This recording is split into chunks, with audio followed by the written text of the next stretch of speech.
Hi, Dr. Paul Haider here. There was a true story of some young men that were in the Rocky Mountain area, and they decided to go on a little day trip. And they had one friend that was paraplegic; he couldn't get around except with a wheelchair, and they loved him, so they wanted to take him on this trip. So there was four guys and the paraplegic, and so they got in a small car and they started going up into the mountain areas, and there were some mountain passes and some meadows that were open, and finally they came to a area where it had been raining up in the mountains, and all of a sudden it was a torrential flood coming down through this area which came over the road, and they saw some other 4x4s ahead of them that were going through that. And he said, "Oh, we can do that too." So they had this little cart and said, "All right, we're going to make our way across this flooded road, because there's this flash flood coming down." And they started moving across there, and all of a sudden the water was really pushing them along, and it was coming higher and higher. All of a sudden, a lot more rain was coming down up in the mountains, and a lot more silt was coming down, and a lot of mud was pushing against the car, accumulating there, and they were really worried, and they were starting to pray. They're all very, spiritual people, so they started to pray, please help us. And all of a sudden, this truck comes up beside them, a big, tall, regular big truck, single trailer truck, and he said, "I think you guys are in trouble. I think we ought to have you roll down the windows and grab hold of the truck, and I'll pull you out of here." But there was no way for their friend, who's a paraplegic, to be able to do that. So they looked at each other and said, "No, no, thanks. We're going to be fine. We're going to go across this." And so he said, "Okay," and he kept driving. And so they all looked at each other and go, "We are in bad trouble." And so they started to pray, and then, "God, please help us, please save us." And at that moment, all of a sudden, they saw four men who were up to their chest in the water, big guys, and they picked up this little car and slowly moved over to the edge of the torrential flood, this torrent of a flash flood that was coming across the road, and moved them to dry land. And they couldn't believe it. It was like, wow, look, where'd these guys come from?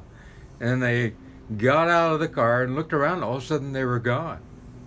And there was about 600 yards in each direction. There was nothing. It was just a little bit of brush here and there, but nothing to anybody could hide behind. And all of a sudden, they disappeared.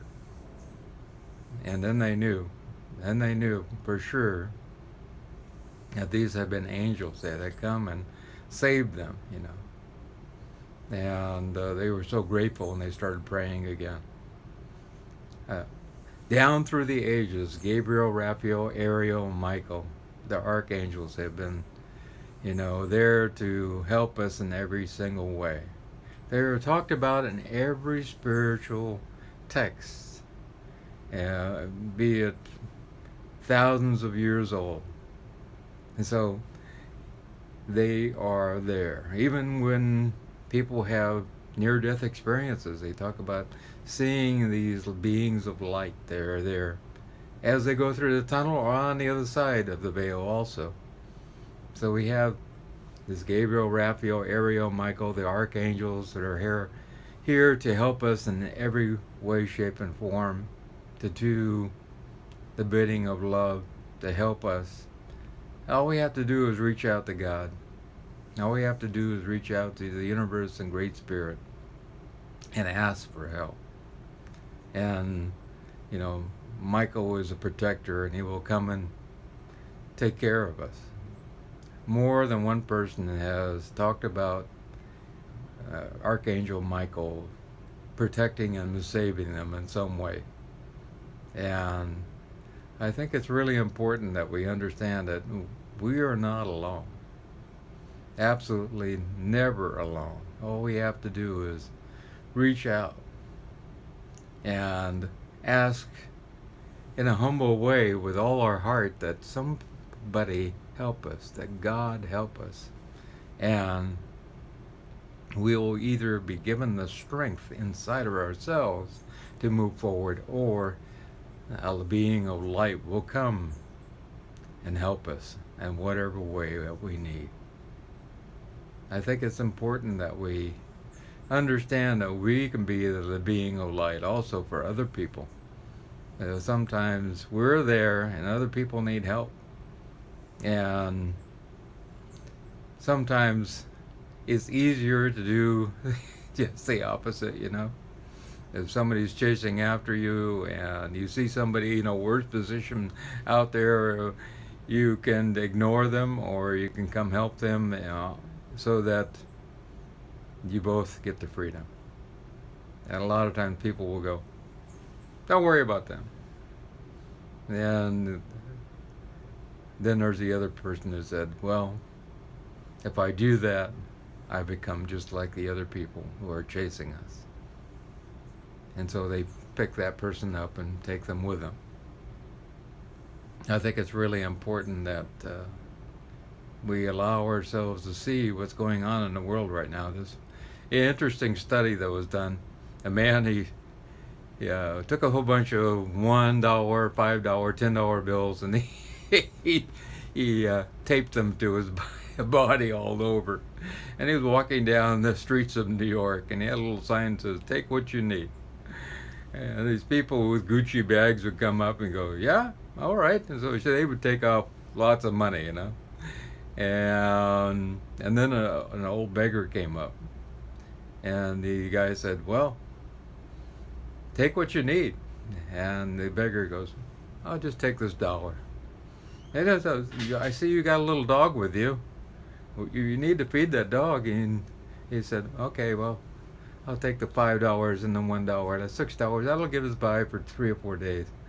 He said, "You sure?" He said, "Yeah, I don't need any more than that." "Well, I'll take care of the dog. Don't worry." And because of his great humbleness and his lack of greed, like all the other people who had lots of money to begin with on Wall Street who were walking around this area, the man, he reached into his pocket and pulled out $60 and gave it to the beggar and said, "Here, this will keep you going for a while." And so if we allow ourselves to be humble, we allow ourselves to take only what we need, if we allow ourselves to reach out and help other people, there is no doubt in some way, shape, or form that some angel will come and help us, be they an earthly angel or be they heavenly angels. And I believe that with all my heart and soul. And I've seen it so many times. One time my wife had she ended up having this bill that was overdue, and she had forgotten about it. It wasn't anything like she wanted to not pay that bill. It just got lost, and all of a sudden ended up being very big. And then she go, "Oh man, how am I going to pay this?